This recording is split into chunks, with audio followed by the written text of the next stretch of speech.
성경이 교양서적 1위예요. 다 읽은 사람이 정말 드물어요. 책으로 따지면 6,500권 다 읽겠다고 30년, 40년 이상 계시는 스님이 계실 거예요. 그래서 아주 명확한 방법이 있어요. 우리 불자들이 한 곳만 파. 아, 그래서 스님이 이렇게 게을러지셨구나. 그렇지. 내가 스님보다 더 많이 읽었다. 내가 그래도 내가 더 많이 돌려줘. 우리 집인데. 조금만 알고 읽으면 이해하기가 너무 좋은 책이에요. 시간을 뛰어넘어서 분명히 우리들에게 줄 수 있는 메시지가 있고 인생에 큰 지혜를 얻으려면 불경하고 성경은 큰 도움이 될 거예요.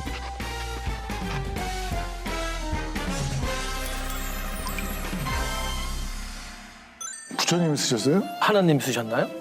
제1 저자는 하느님이에요. 그런데 직접 쓰지는 않았죠. 성경은 어마무지하게 많은 사람이 썼어요. 오랜 동안 구전으로 전해지다가 BC 한 5세기경쯤 와서 한 사람 한 사람씩 들은 얘기를 그 당시에 파피루스라는 최초의 종이에다가 쓰기 시작했어요. 근데 구전으로 들은 거를 적다 보니까 하나의 에피소드를 20명 정도가 적은 두루마기가 나오는 거예요. 그거 어떻게 정리하는 거예요? 근데 그러면 그러다가 이제 정전, 이게 말하자면 20개를 딱 모아놓고선 공통적인 것들만 모아놓으면은 지금 형태의 구약 성경이 처음 나와요. 그래서 우리 성경은 바이블이라고 하잖아요. 네. 그 바이블의 원어가 파피루스예요. 그래요? 그거는 대단히 비싸네. 우리 경전이 경자가 산스크리트 수트라라고 하는데 그게 이제 끈 있다. 우리는 폐엽이라고 나뭇잎에 말리다 거기 쓴 거야. 우리도.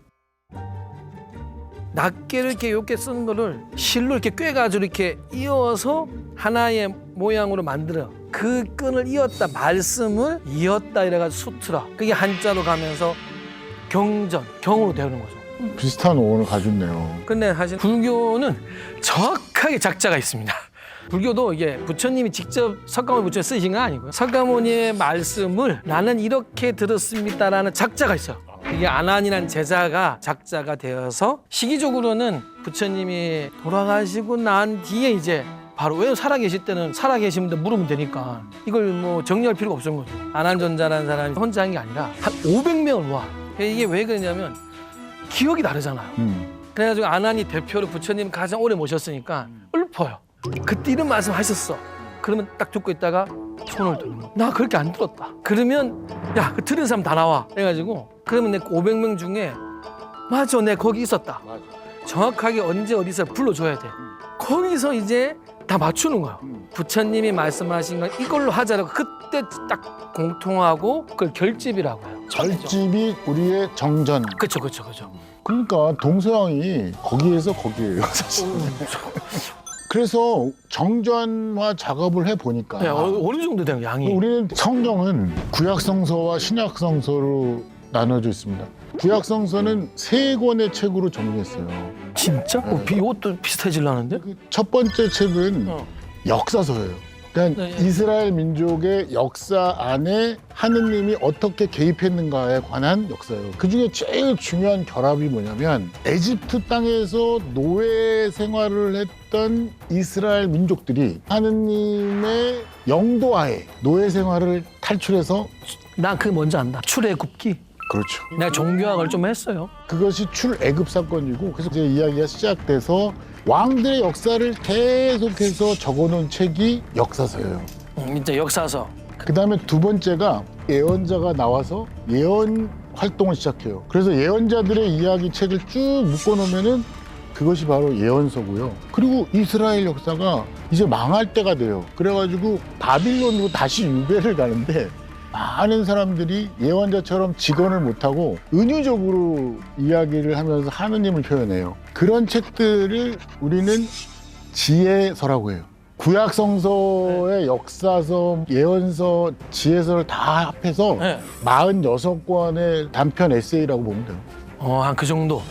야, 이 불교는 아니 좀 많아요.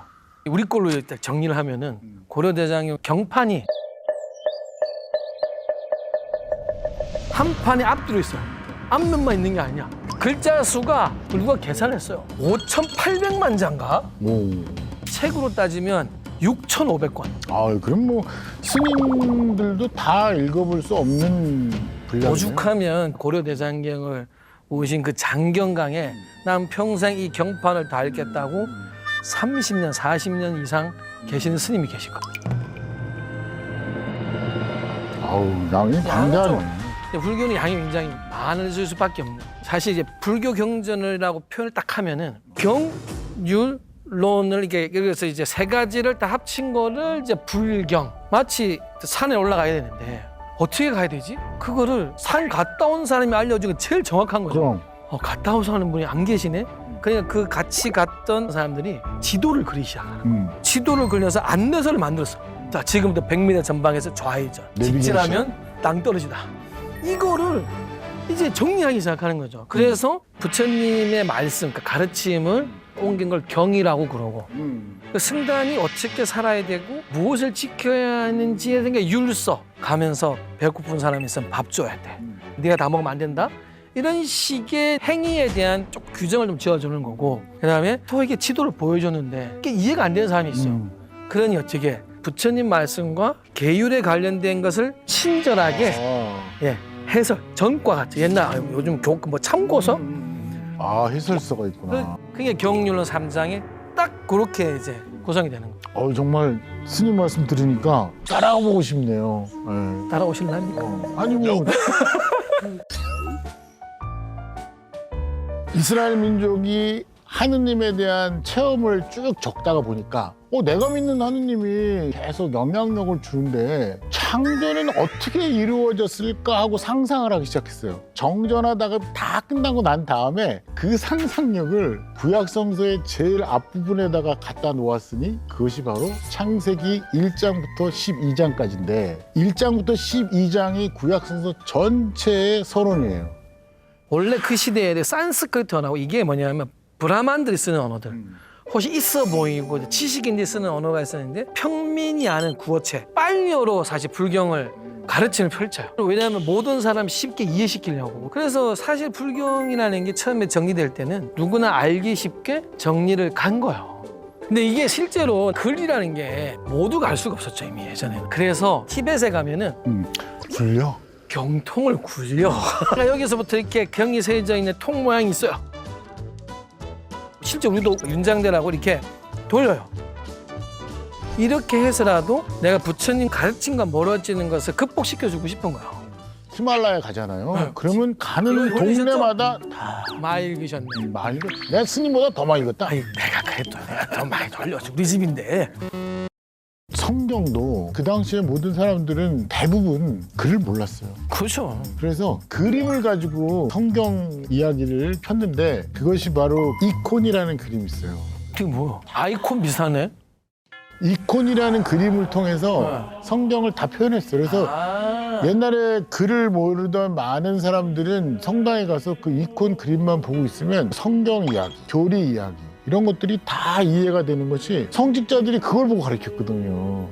그러니까 우리는 그림이에요. 이게 똑같은 게 불화가 만들어지는 게 글을 모르잖아요. 그러니까 이제 부처님의 일대기 같은 경우도 그림으로 이렇게 조각으로 그거는 대단히 비싸네. 진리라는 것이 하나이기 때문에 문화권에 의해서 조금 색깔을 달리해도 말씀이 전달되는 것은 같은 거 아닐까요? 성경이 인문학적으로 보면 교양서적 그 1위예요. 그래서 모든 사람이 읽고 싶어 하는데 성경을 구약성서부터 신약성서까지 다 읽은 사람이 정말 드물어요. 그리고 신자들은 요즘 필사라고 그래가지고 처음부터 까지 그 필사하고 나면은 뭔가 득도했다는 기분으로 쓰고 있는데 이왕이면 성경이라는 것을 조금만 알고 읽으면 이해하기가 너무 좋은 책이에요. 구약 성경은 3권의 책으로 되어 있어요. 역사, 예언, 그다음 지혜. 그러면 저는 창세기 1장부터 12장까지 읽어요. 그러면 구약 성서의 가장 핵심은 다 읽으신 거예요. 그 다음부터는 부족 국가의 왕, 왕정 시대의 왕, 그 사람들이 연대기조로 쭉 나와요. 태정태세, 문단세처럼. 근데 그거는 다 읽지도 말고 왕들만 이름 쭉쭉쭉쭉 보면서 읽으면 역사서를 다 읽으신 거예요. 그리고 난 다음에 시간 있을 때마다 예언서 한번 읽어볼까? 그러면 예언서 중에 한 장, 한 페이지 읽어요. 오늘 비가 오는데 성경 시좀 볼까? 그러면 지혜서 중에 한 장을 읽어요. 처음부터까지 다 읽으려고 하지 말고 부분별로 내킬 때만 읽으면 일단은 구약성서 다 읽으신 거고 신약성서는 예수님의 부활을 체험한 제자들이 깨달음을 얻어서 쓴 책이에요. 바오로 사도가 전도 여행을 하면서 그쪽 사람들한테 쓴 편지예요. 그리고 그때마다 편지 한 장씩 읽는 거예요. 그래서 성경이 쓰여진 구약의 의도와 신약의 의도를 알고 틈새마다 읽으시면 전 국민이 다 함께 읽을 수 있는. 우리는 틈새마다 읽으면 한 100생 사셔야 됩니다. 자, 6,500권을 읽어야 돼요. 불교는 정말 사실 한 사람이 그 모든 경전을 다 읽는다는 자체가 어렵죠. 그래서 아주 명확한 방법이 있어요. 부처님의 말씀은 한 구절 안에도 84,000의 본문이 다 녹아져 있으니 한 구절만 잘 읽어도 모든 경전을 읽는 거와 다 같다. 아, 그래서 스님이 이렇게 게을러 주셨구나. 그렇지. 우리가 조금 그래가지고 우리 불자들이 한 곳만 파. 또 한 가지가 있죠. 이게 필사라고 했잖아요. 필사. 우리는 그걸 사경이라고 해요. 아, 사경. 공덕 중에 최고의 덕이 뭐냐? 사경하는 공덕이라고 해요. 그런데 신부님이 그랬잖아요. 내용을 다 아는 게 중요하지 않냐. 우리는 경제 읽듯 많이 나와. 부처님의 가르침은 부사이하다. 이성적 상상력으로는 이걸 다 해석할 수 없어.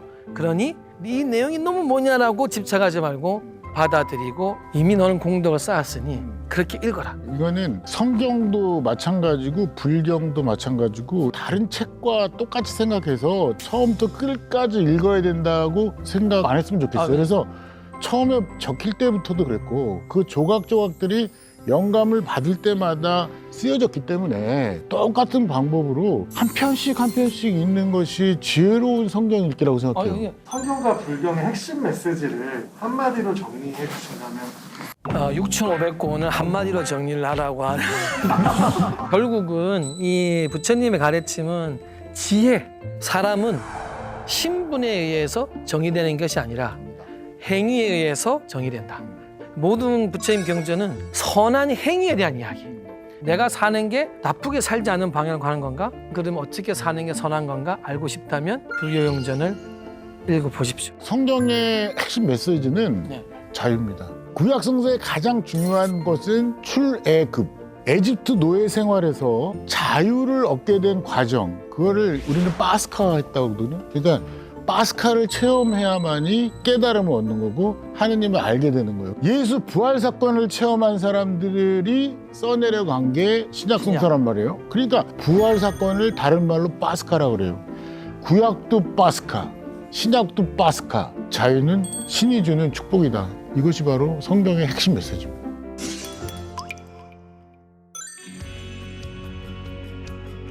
지금 우리 현대인들이 어느 때보다도 더 고독하고 부자유스러운 거예요. 인생 가는 길에 부딪혀 있고 꿈도 이룰 수 없는 여러 가지 사면초가의 길에서 이렇게 지도처럼 보면서 갈 수 있는 길이기도 해요. 몇천 년 동안 많은 사람들이 거기서 힌트를 얻고 그 힌트를 얻은 지혜로운 행동 때문에 각 분야에서 성공했어요. 그래서 이왕이면은 비책이 담겨져 있는 책을 읽고 남다른 지혜를 좀 발휘했으면 좋겠어요. 자유, 행복을 얻고 싶으면 누구나 읽을 수 있는 책이어서 이거를 절대 한 교회나 성당의 전유물로 생각하시면 절대 안 돼요. 사실은 성경이나 불경이 연식으로 따지면 2000년씩이 넘잖아요. 그렇죠. 아니 너무 오래된 구식인데 그 구식이 시간을 뛰어넘어서 분명히 우리들에게 줄 수 있는 메시지가 있고 어쩌면은 그 많은 시간 속에 검증됐다는 거기 때문에 가르침을 한 번쯤 자세히 바라보는 게 시행착오를 저는 훨씬 죽이는 일이라고 생각하죠. 부처님이 경전을 가르침을 줄 때 이런 말을 한 게 있어요. 이게 나의 말은 나의 것이 아니라고 하는 게 있어요.